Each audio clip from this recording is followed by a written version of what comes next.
Hello everybody, welcome to Pet Talk. Starting off the show today with the most adorable white lion cubs you have ever seen. Take a look at these adorable babies. They're so cute and so cuddly and so fluffy. They were born in June and just made their official public debut at a zoo in Japan.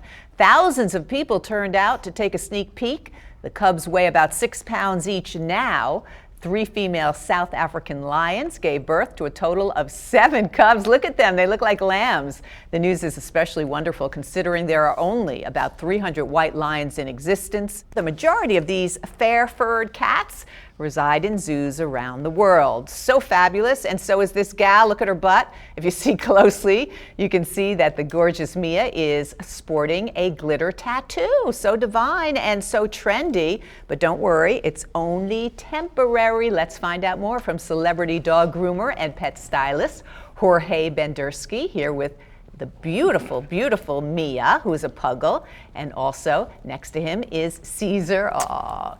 The Schnauzer, and you might recognize Jorge from his appearances on Animal Planet's reality show, The Groomer Has It, or perhaps as a judge on TLC's Extreme Poodles, and now as the new grooming expert on Animal Planet's Dogs 101, not to mention being a guest right here on Pet Talk. This is my favorite, more colorful, place to come and talk about dogs. Thank goodness. Well said. Thank you for being here. We love you coming and we love the tips you offer. And today you have something really exciting and new. And I know you've been busy as always. I know. I've been busy, and sometimes, everybody want to be fabulous. Everybody want to be glamorous in the summer. So, we have here in Connecticut, sometimes, ticks and fleas. The summer you need to cut the hair short. You don't need to lose the glamour. So we came up with this idea, or let's make trendy the tramp stamp, on those little dogs. So we, a little glitter tattoo is temporary, non-toxic, and the dogs love it. It's fantastic. It's stylish and it's fun and it's so easy to do. Of course, you do it so well, but it's something that your dog can wear. Maybe your dog doesn't like to dress up, or maybe, like you said, if they're shaved down for the summer and it's too hot, that this is perfect. So yes. We're gonna start with Mia. How did you choose this, and how does it really work? Well, usually it reflects the personality of their dogs. Mia, she's a princess. Oh, she's so cute. She's a princess, and she decided to wear a little crown on her hip. She said, big girls rule. I said glitter. Butt, sorry, but it is her hip. Yes. So she said, big girls rule, and she wanted to show it with pride. I love it. That is so adorable. So, she loved, and this will last for like 3 weeks, and it's easy to remove with a little baby oil, and it's like, again, non-toxic. And anybody can do it. You can do it at home. You just go to a craft store and just buy a little stencil or make it yourself, and you have a little glitter tattoo. Oh, it is so cute. So very, very cute. So thank you, Mia. That is beautiful. She is our model. But you are also going to show us how we can put a tattoo on, just to give us an idea of how it works. We know we have all your equipment here, and you even did a little one for me, which I want to show, because you can. It's a little butterfly here. This is really a jewel. If you stay still for a minute, something is going to glitter on me. So. But it's nice because you can sort of match your doggy if you choose. Sometimes, older dogs, they lose that spark when you walk them. They look a little sad. If you put a little glitter tattoo, everybody approach them and they will smile, and that makes the dog be happy because they miss that attention that they used to get when they were a puppy. A little glitter tattoo, they're a rock star all over again. And for Caesar, we decided to do, let me move the little treats because Mia think it's all about her. And I know you behave well, but we put it away, and then, Caesar is probably going to be jealous in a second. So Caesar is going to have a little dolphin design. So anybody can choose whatever they wish for their dog. Exactly, and you just get a little self-adhesive vinyl, or they sell tattoos. This is actually the same stencils that people will use on their own for kids. Okay. So you get it at Michael's. And Caesar has a little bit more hair, so it still can work with somebody with a little bit more. Mia seemed to have a little bit. As long as it's short, yes. And Mia was a little brighter, so it was easier to see that. But correct. So you put that on first. I put the stencil, and then I will put the non-toxic glue on it. Let's see if we're getting it. Yes, we're getting it perfect on the camera so kids can learn, and maybe there will be a great thing to do for the holidays. You know, you want to have a little fun with your dogs. Dogs are part of our family. And, you know, on the fun part, I love fun. it. And and like you said, it's fun to do with the kids, and it's not going to hurt the dog. And if you don't like the way it looks, as you said, you can just wash it off. Exactly. You know, we did an event to promote adoptions for North Shore Animal League America last month or so, and every dog that I did a little detail on it, it got adopted first. Yeah. So see, there right. it goes. People You like know, it. Yes. people like it. It's fun. It calls attention. And but I tell you, on older dogs, it's nothing better. When people ask, "Do the dogs like a tattoo?" I say they love it. They don't know that it's a tattoo, but they know that everybody smiles at them when they get it. It's great, and So- they do. It doesn't seem to bother either of them. When we saw you earlier, we saw Mia's finished product, but we were in the green room with you when you were putting that on her, and Oh, she look at was fine. Cesar, he's just waiting to see where are his, he's just worried that Mia is not eating all of his treats. So you can choose any color, and Any in your color, kit there's and now a I'm wide going to be variety. adding the glitter on it. Oh yeah, glitter is fun. It's kind of messy, but all your guests are going to have glitter for a while now. Be careful when they sit in here. They probably will be all extra glitter. That would be a fun thing to do at a party too, as well. And imagine if your dog comes out with these on them. I know. Before I come visit you, my first thought is like, I need the brightest colors. Now, Jorge, can you do this on cats as well? You think? No, cats have the tendency to really want to clean themselves. Right. You know, dogs, they don't care. They know that's your job and not theirs. Cats, they want to clean themselves. So they will just remove it or start chewing on it. And that's why we choose like the hip or areas where they're really not bothered by it. So going back to the tattoo, once you put all the glitter, then you unveil it. Let's see. Let's see. This is the time of the... Oh, there you go. Gorgeous. Nice. And we just... Love it. And it Look at just that. took less than a minute, really, to do that. Exactly, and look how beautiful. He's ready to go to the Beautiful. beach, and just enjoy. Oh, that's terrific. Right, Cesar? Very nice. Nice, Caesar. Very, very nice. So this is something you can choose any one you want, and you can do it on any dog.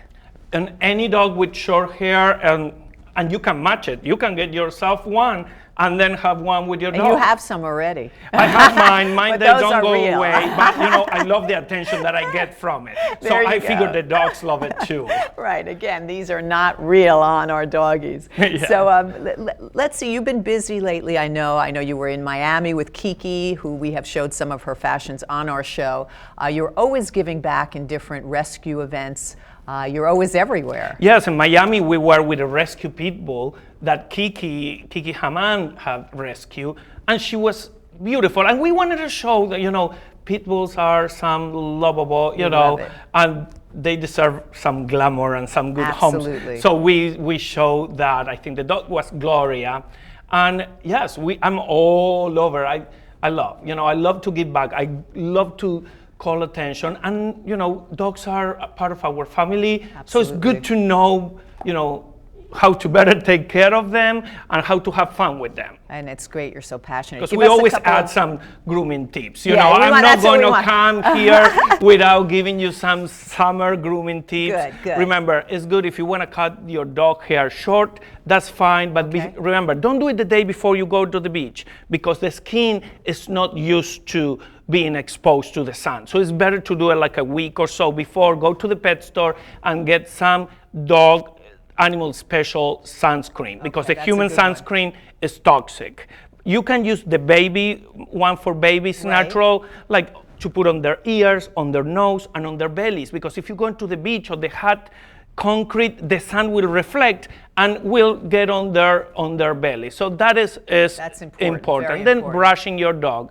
If you have you have a dog with a lot of hair. yeah. What happens is when you have them well brushed, the hair, it will keep the air cool in between. So it's almost isolate the heat. Okay. If the hair is matted, it make it condensed in Right, it. It's make it like having more a sweater. uncomfortable. When it's well brushed, it's like having their own air conditioner. So if you want to keep your dog with long hair, it is important to have them brush properly every that's a good day. one. And you know what? You save tons of money on vet bills, because when you brush your dog properly, Right. you get to see everything on their skin. If it's a little scratch, a little bump, a flea bite, a hot spot, and when you find it earlier, it's less painful to treat, Absolutely. and it's much cheaper for Absolutely. you. So, everything, and you become a better pet owner when you know more about your dog health. Definitely. And it doesn't take that long. No, A little and brush every day. I haven't seen you in a while, so I just finished writing my first book Okay. on do-it-yourself dog grooming. Great. So when is that coming out? It's going to be coming early next year. I just finished all the writing. Great. That with my language, English as my second language, it wasn't easy. But we all love dogs, so I figured out the way, and it has a lot of pictures. Well, then you'll have to come back for that. But in the meantime, where can people get in touch with you? I know you have a website that's wonderful. They can always email me or contact me to my website, planetjorge.com. I'm more than happy to give them any information or help them, where they can get the stuff for their tattoos. I love to be in touch with pet owners. And you're on Twitter, right? I am on Twitter and at Jorge Bendersky. Fantastic. But everything is going to be on my website. I'm on your website. Great. And everywhere. Oh, terrific. Thank you, Jorge. Great to see you. Thank Love the tattoos. And thank you for my little tattoo here. It's not a doggy tattoo, but at least I got one. Okay. I love it. And as we go to break, we've got some exciting news. This gorgeous gal is now on display at the Beardsley Zoo we've been talking about and looking forward to seeing her for months here on Pet Talk. This is Sophia, and she is an Amur leopard, and you can now see her up close and personal at the Connecticut Beardsley Zoo in Bridgeport. Amur leopards are critically endangered, only about 30 to 40 animals left in the wild, and only 176 in captivity worldwide. Sophia was born on May 10th at the St. Louis Zoo. She arrived at the Beardsley Zoo in January, and she is ready to meet her public. So stop by between 9 and 4 p.m. daily. You can find her in a brand new space located next to the Lynx exhibit. So worth the trip. She is absolutely stunning. Log on to the beardsleyzoo.org website to find out more. We'll be right back.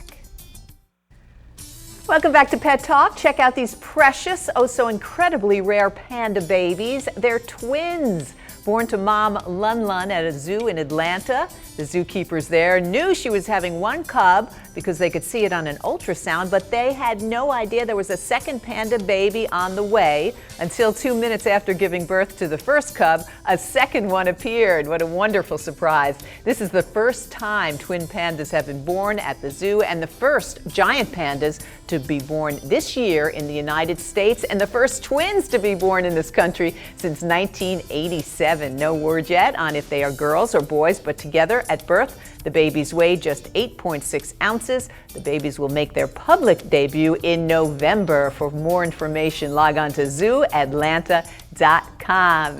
And here is someone we are going to see a lot more of as well. Fresh off an appearance on ABC's Shark Tank, Connecticut kid done good. Please welcome to Pet Talk, 11-year-old entrepreneur and dog lover Ryan Kelly, whose doggie, Barkley, was the inspiration for his very own company, Ryan's Barkery. And your little inspiration is sitting with mom. We've got Barkley just sitting on the couch, hanging out, waiting for a nice biscuit. So we're so happy to have you, Ryan. This is so very exciting. Thank you. You started this company? How? Yes.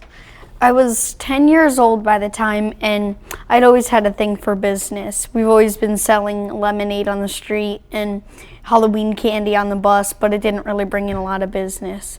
So then we had just gotten Barkley, and we thought it would be a great idea to start a dog treat company. So we started baking and baking until we found the perfect recipes that weren't too wet, that weren't too dry, and that dogs went crazy for. And then the next part was finding the right shapes for them. And we finally found the right dog bone shape, and we stuck with that, and we just started baking and baking. And you started really with mom and grandmom, right? Yes. And so you decided you didn't really like what they had out there when you went to buy some treats for your baby newly adopted. Yeah. Where was he rescued from? He was rescued from Stanford Animal Relief. Fantastic, who we love, and they have been on the show. So you were shopping around with mom, and you said, I don't like all this stuff in these store-bought biscuits. Yeah, like on the backs, you couldn't even read what they said. It was just crazy, and they smelled horrible too. So was it a lot of trial and error to get just the right recipe together? Yes. Yeah, and I know you tested on him, right? Yeah. It's so wonderful, and I know you were just recently, and we mentioned it before, you were on Shark Tank, and it was hairy for a couple of minutes there because I watched it, but it turned out good. So let's tell folks who might not have seen it, and hopefully they did, a little bit about what happened. I walked in and everybody just starts staring at me, and I pitched the product and everybody loved it, but they gave us a little advice, and everybody went out except Barbara Corcoran, and then she offered us what we asked for, $25,000 for 25% of the business, and we landed a deal with her. That's so terrific, and I know she's been very good, and she helps you sort of put it together. Is that basically why she's there? Yeah. So you must be so proud. And you're selling it, or you're going to be selling it? Yes. I know you go to rescue groups like the wonderful Star Relief, which we love, and you really help with giving back as well. Yeah. We usually give back the tip jar and 25% of the profits to Stanford Animal Relief. That's fantastic. I love it. And I understand sometimes your brother even helps you out. Yeah. Sometimes. But it's a lot of work, and you're also involved in school and sports. How do you find the time? It's a passion for you? Yeah. Yeah. Like, always on the weekends I'll help out. I'm not really in the kitchen a lot. We've moved on from that. I'm usually sticking stickers, help packing boxes, making boxes, and that's what I enjoy. I love it. Isn't that lovely? And if you saw Mom right now, she's the biggest smile on her face, so we're so happy to have you here. Okay, let's give folks a little preview of what goes into typically your biscuits. So we're going to put up the recipe, even though it's a secret recipe. We're going to give a little bit of the secret away. You have 3 cups whole wheat flour, 2 cups of cheddar cheese shredded, and 1 cup skim milk. And these are all natural, and that was important to you, right? Yes. Because you wanted it to be able to be junk-free for the dog. Yeah. And I guess you can taste it too because it looks so delicious. Okay, so basically, Ryan, let's go through it. What do you usually do? First, you usually put in the flour. And that's a whole wheat flour. Yes. So you probably had to experiment with different flours before you found the right one. Yeah. Okay. So first we put the flour in. And that was, how many cups of flour was that? That looks like a lot. I think that was 3. 3 cups, okay. And it must have taken a while to really perfect this. Yeah. Was it just months of going back and forth, and then you finally said, this is it, aha. Yeah. And that was, yeah. Well, I mean, it's wonderful what you have done. Okay, so it's the flours first, whole wheat flour, and I guess we can get that in any kind of store. And then you put the low-fat cheddar cheese in. This is 2 cups. 2 cups, and that's low fat. Okay, so that's Yes. important. Can you put other cheese in that, or? You can, but it might not taste. It might not well. taste as good. Yeah, I know my dog likes the cheddar And too. then there's 1 cup of flour. There's 1 cup of skim milk. Okay. And you turn it on low, and you add this in slowly. And that's the skim milk too. Yes. This is 1 cup of it. Fantastic. And about how long does it take you to make start to finish?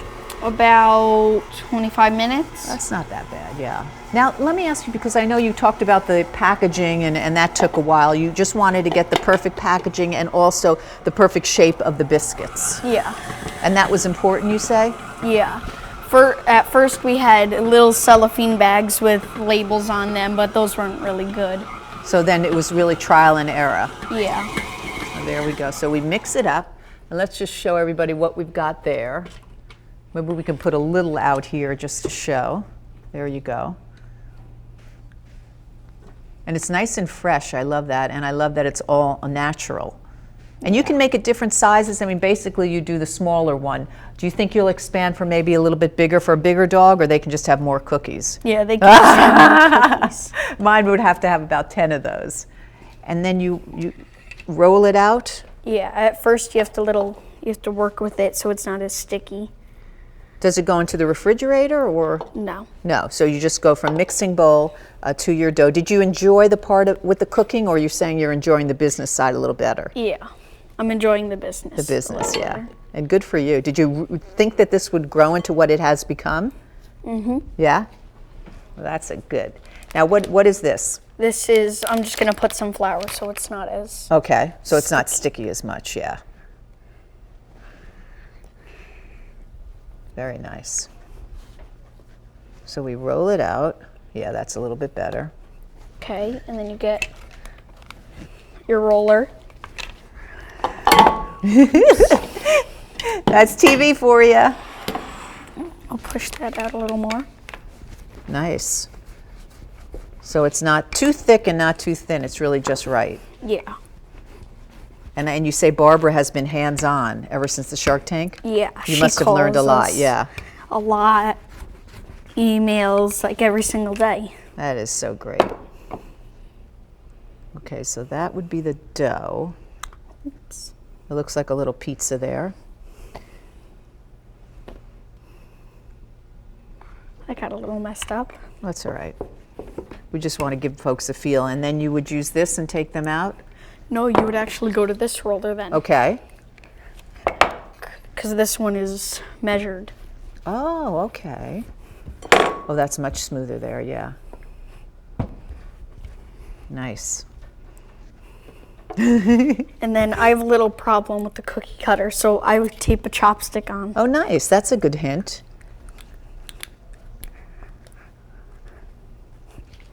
So they're all the same shapes and sizes. And how long do you bake those for, Ryan? We bake them for about 20 to 25 minutes. 25 minutes. Very nice. And this is what they come out. Yes. They come out nice and golden brown. And we're going to go over and give a little taste to Barkley so we can do the little taste test. We'll come over there. How's this, baby? We probably know what's going to happen. Success, success. Oh, he's so cute. He's so cute. We better sneak him another one, Ryan, because he wants more. Oh, there you go. There's your baby. So they're all natural. Healthy too. Now these are the finished products. Yes. Where can we get these, Ryan? Locally, you could get them in Westport at Earth Animals, and in Stamford, you could get them at Fairway Market. And you're hoping to expand? Yes, and you could also order them online. And what is your website? www.ryansbarkery.com. And we hope everybody will support Ryan, local boy done good. This article I saw in the paper and in the Greenwich Time, and somebody brought it to me, and that's how we found you, also through Star Relief and assistants who have been on the show many times, and they tell me that you give back still. You're at those adoption events, you donate your cookies, and of course you adopted your baby. So we love that, and we really congratulate you. Wonderful job. You did a great job on the Shark Tank, and we are thrilled to have you on the show. Thank you so much, Ryan. Thank you. Thanks. Okay, before we leave you, we want to give you a peek at this. It's really wonderful. It's a book called Ruby's Road. It's charming, it's beautiful, it's delightful, and I just had to give it a mention today. It was sent to me by author Patrick Bettendorf, whose postings actually caught my eye on Facebook. I asked him to send it my way. And Ruby's Road is this true story of Ruby. She was left to die in a trash can at an abandoned house, and against all odds, she is fine, and she is on the road to a wonderful life, has an incredible spirit to survive, and that's what this book is all about. It's very touching, and it promises to leave all pet parents cheering. Just delightful. So find out more. Log on to Ruby's website. Last year she donated over 200 of these books to various rescue groups for fundraisers and to help troops in Afghanistan. So we support that. So thank you for sending me this. Ruby's Road, we'll have that website for you. And we thank you all for joining us. This has been Pet Talk.